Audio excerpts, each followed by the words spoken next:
Bonjour, aujourd'hui je vais vous présenter un autre des 4 trésors des lettrés, la pierre à encre, dont vous voyez ici la calligraphie, toujours tirée du très beau livre Le Trésor des lettrés.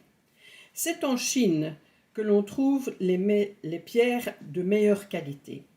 Une bonne pierre à encre dépend d'abord de son lieu d'extraction qui lui garantira un fonctionnement parfait.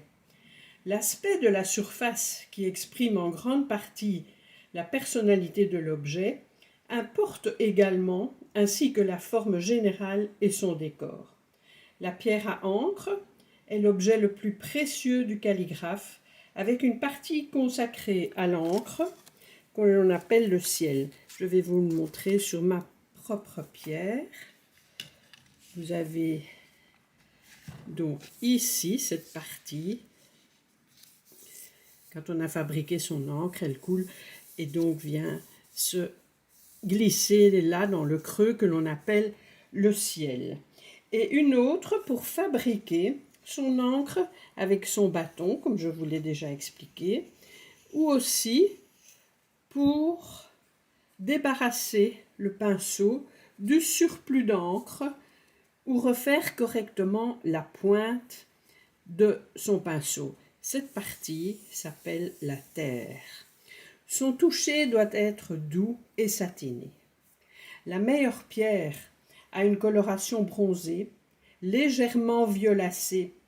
Il est important de bien nettoyer sa pierre après usage avec une petite brosse en paille de palmier, comme celle-ci, au brin très serré, idéal pour récurer à la perfection les coins de la pierre, sans quoi des caillots de carbone secs risquent de se détacher et de troubler l'encre pure. Certaines pierres à encre sont de véritables chefs-d'œuvre, collectionnés pour leur beauté et leur rareté. Vous avez un exemple ici, ou ici encore. Pour le débutant, il existe des pierres à encre telles que celle-ci. Vous avez le ciel et la terre, qui ne coûtent que quelques euros.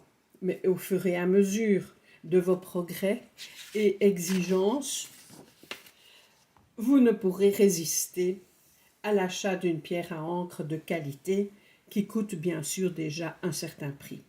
Je vous recommande le site Comptoir des Écritures, dont voici l'adresse http://www.comptoir au singulier tout en un mot des écritures avec s.com/.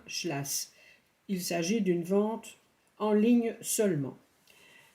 Voilà, à la prochaine pour vous parler ou plutôt des pinceaux.